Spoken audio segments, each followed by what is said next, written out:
नमस्कार। मराठा विद्या प्रसारक समाज संस्था द्वारा संचालित KRT arts, BH commerce and AM science अर्थात KTHM कॉलेज नासिक, विभाग हिंदी, कक्षा FY BCom सेमिस्टर द्वितीय। आज हम द्वितीय सत्र के पाठ्यक्रम से परिचित होने वाले हैं। मैं डॉक्टर जगदीश परदेसी। सबसे पहले यह पाठ्यक्रम सन 2020-21 से लागू हुआ है।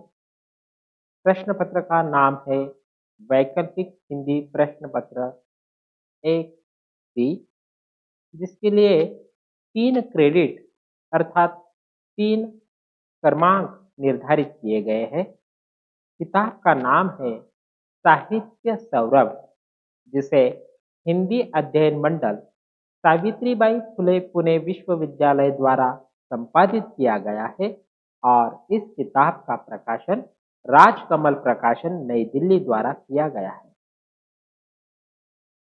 इस अध्यापन के कुछ उद्देश्य है, वह इस प्रकार से है। छात्रों को हिंदी काव्य साहित्य का परिचय देना, छात्रों को हिंदी कहानी साहित्य से अवगत कराना, हिंदी भाषा द्वारा संवाद कौशल विकसित करना, विज्ञापन लेखन कौशल विकसित करना, अनुवाद के स्वरूप से छात्रों को अवगत कराना और पारिभाषिक शब्दावली से भी उन्हें परिचित कराना। इन उद्देश्यों से यह पाठ्यक्रम बना हुआ है। देखते हैं पाठ्यक्रम किस प्रकार से है।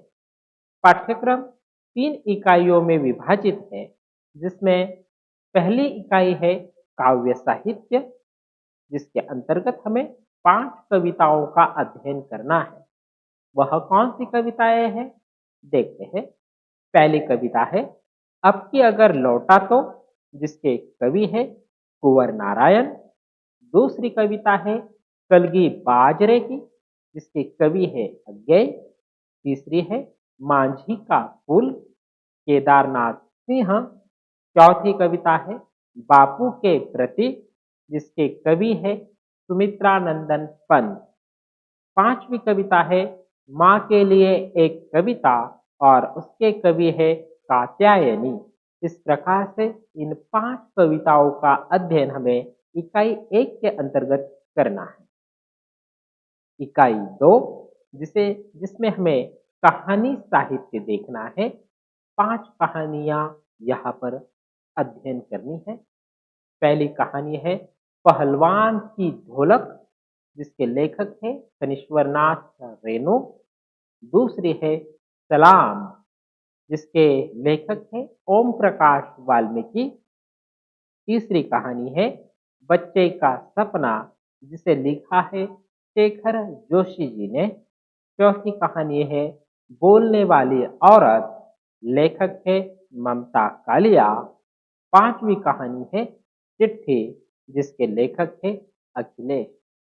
इस प्रकार 5 कहानियों का अध्ययन हमें शिल्पगत तथ्यगत देखना है। इकाई 3 के अंतर्गत हमें साहित्येतर पाठ्यक्रम देखना है, जिसमें 3 विषय दिए हुए हैं।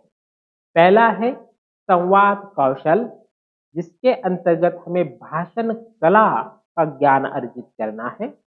दूसरा है अनुवाद, अनुवाद के स्वरूप, परिभाषा एवं महत्व तथा अनुवादक के गुणों का अध्ययन करना है। तीसरा है पारिभाषिक शब्दावली कार्यालयीन, अर्थात बैंक या कार्यालय में प्रयोग की जाने वाली शब्दावली हमें देखनी है।